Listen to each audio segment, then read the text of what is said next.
My aunt teach me the pearly shell. I was 6 years old, and I get the award Performer of the Year.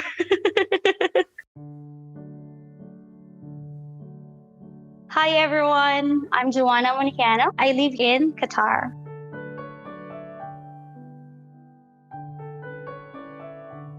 Hello everyone, good morning and welcome to this episode on Qatar in Quotes. My name is Natasha and I'll be your host today. Joining me is Joanah Montiano, a dance teacher at IAID in Qatar. Welcome Joanna, how are you doing today? I'm good, Natasha. It's been so long, so I hope you're also good. Yes, I'm doing good as well. Miss Joanna used to be my dance teacher a while ago. Could you just begin by telling us more about yourself, your background, and your childhood?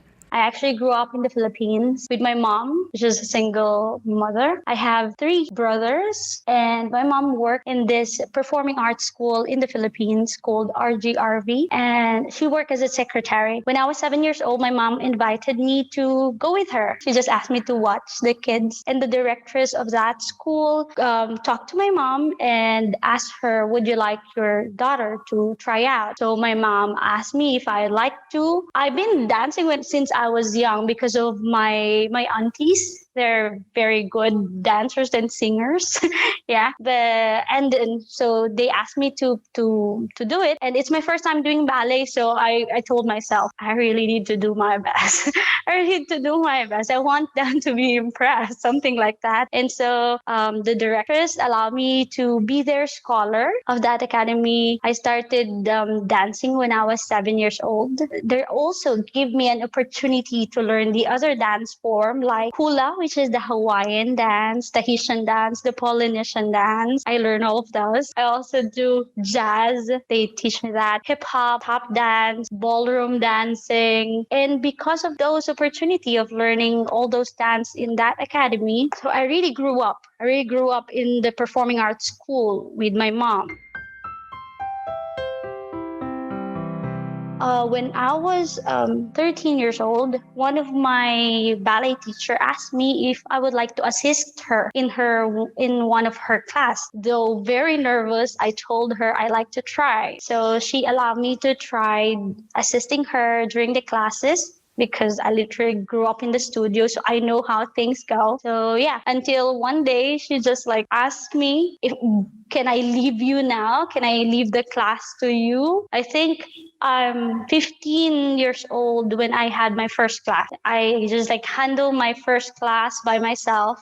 All little girls, age 3 years old, 4 years old, 5 years old, like that. And at age 16, I handle one school in the Philippines, and I'm their ballet teacher. I handle a school, and I also teach young girls in there. So I travel by myself at the age 16, and going to that school, I teach. I go back to the studio. So we usually teach in the studio every Saturday. Now they have Fridays and Saturdays scheduled, but before I'm just teaching Saturday. So yeah, I'm really thankful actually. Actually, my family is really thankful to that academy because of the opportunity they gave us. Coming here in Qatar is actually from one of my ballet teacher.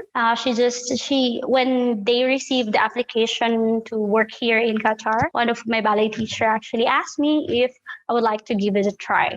I did my interview. Everything happened so quick. I did my interview by November, and then they give me my flight December 25. December 25, I fly here in Qatar, and everything is history.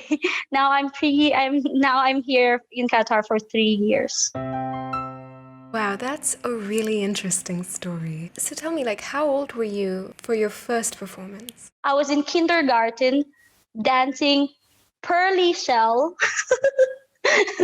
6 years old. I was 6 years old. I can remember that because that's my first time performing in front of the people, a lot of people. My aunt teach me the Pearly Shell. I was 6 years old, and I get the award Performer of the Year.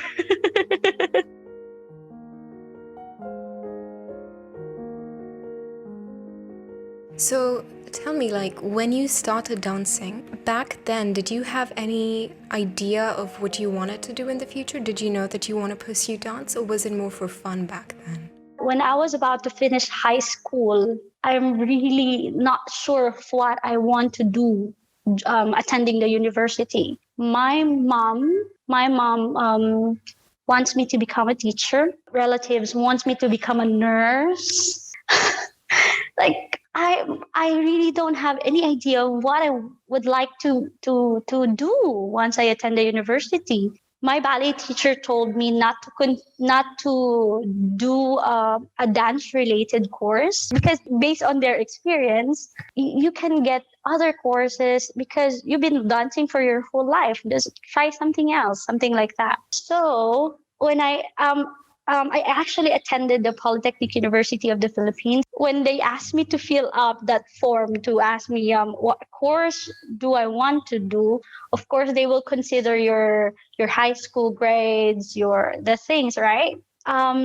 There's only 2 slots open for me left. That is why. So there's an education for math and English, and there's also the IT. I actually don't like to take IT because I don't want to sit in the office, something like that, like just sitting in front of the computer, which is I'm doing right now.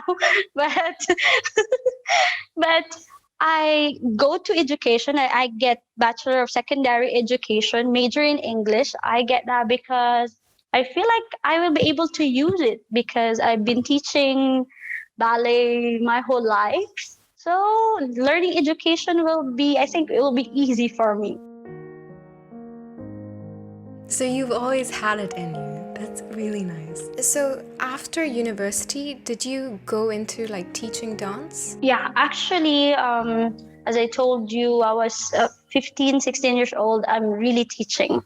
So teaching, I really do that since I was young until I go to university because that's when I started to get my first salary. Of course, it's a big deal to us. It's a big deal to us in the Philippines because now we can support ourselves and also we can give something to our family because that's how our culture works.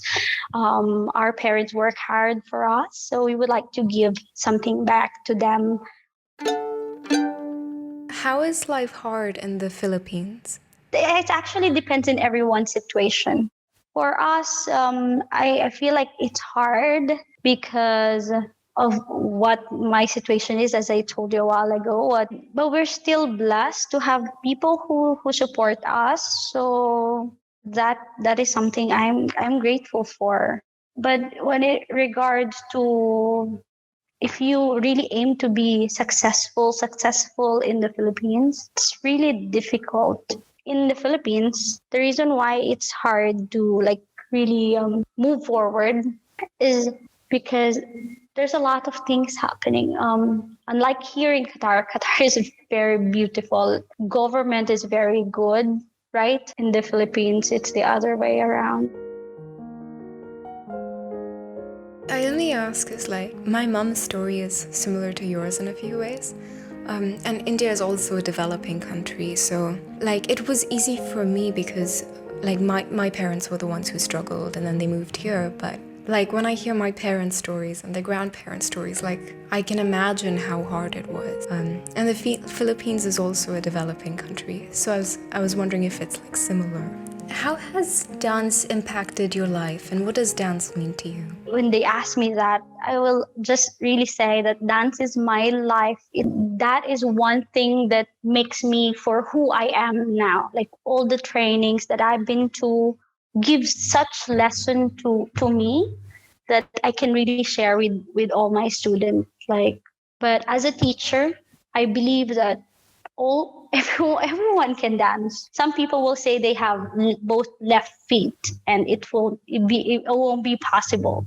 But actually it is possible. It is possible to change those both left feet into right and left. It's easy. dance is my life because it makes me a stronger person. When I was in the Philippines, because I know that everybody is like, bigger than me. And I know all the time somebody will become better than me, right? And that is for sure. That is for sure. But being a first Filipina ballet teacher in Qatar, of course, it's kind of become a challenge for me. First, because of my nationality. I'm a Filipina.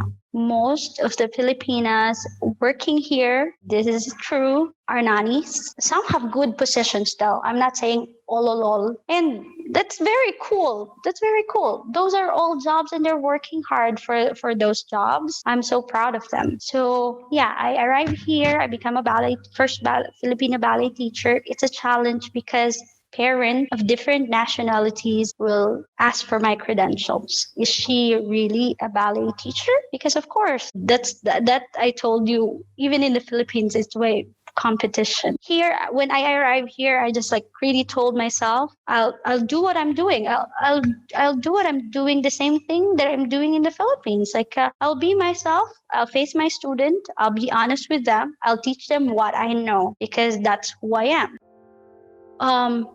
I started with 15 students that when I arrived here, and then maybe after 3 months or 4 months, I got my first 30 students. So very nice. And before I finish a year, I'm almost handling 100 students, which is an achievement for me. I'm not disappointed when parents ask for my credentials. It's fine. It's their rights, right? I teach in Qatar Academy. They invited me to handle a ballet class in Qatar Academy, and I have one Qatari mom come to me and ask, "So you're the ballet teacher? Can you tell me your credentials?" So I talk to her, tell her that I'm from the Philippines. All my trainings is from the Philippines, though she's expecting more. I told her that you don't have to worry.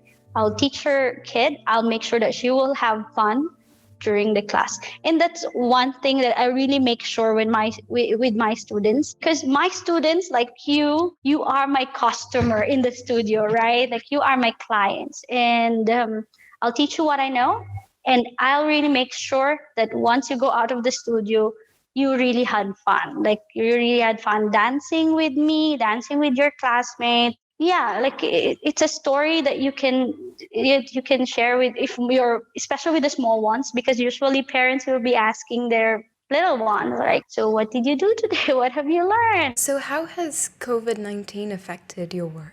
It's quite difficult. First, my kids' attention is really difficult, like to get their attention. They're at home, they're very comfortable all the time. They will look for the snack, they will go get their toys, they will call their mom, they will go to pee, everything. Like, girls, hello, listen to teacher. If you need something, raise your hand. So it's really difficult during the first time doing the online class, getting all their attention. But then of course, as we need to be creative, right? So I do this little presentation, I played some ballet video, I put some rules in the class, I learned my lesson. So I was able to do the whole class. That's so interesting and funny. Like, even our professors, they've had to work to keep our attention. So, like, one of them, he's just made very beautiful slides. And it'll be in different colors and all that. And he always makes it a point to match his shirt and his tie to the color of the slides. So it'll be like he'll wear like a green shirt with like a green-blue tie, and the slides will be green and blue, or like pink and red. So we're getting to the end of the interview, but I just wanted to ask, do you have any future plans? Something that I dream of for my mom. Before I go here, she actually really wants to have our own, like a little ballet studio for me to teach, for her to handle, something like that. So she really dream, or which is something I want to be able to do for her also. Because of the situation, it's kind of difficult to dream of that. But that's still one thing that I look forward to, if I will be able to pursue my own dance school for her, because it's a gift I want to give her. That sounds so sweet. I really hope that happens in the future. Thank you so much, Miss Joanah, for spending your time and talking to me. It's been really nice hearing more about your very interesting story and getting to know you better.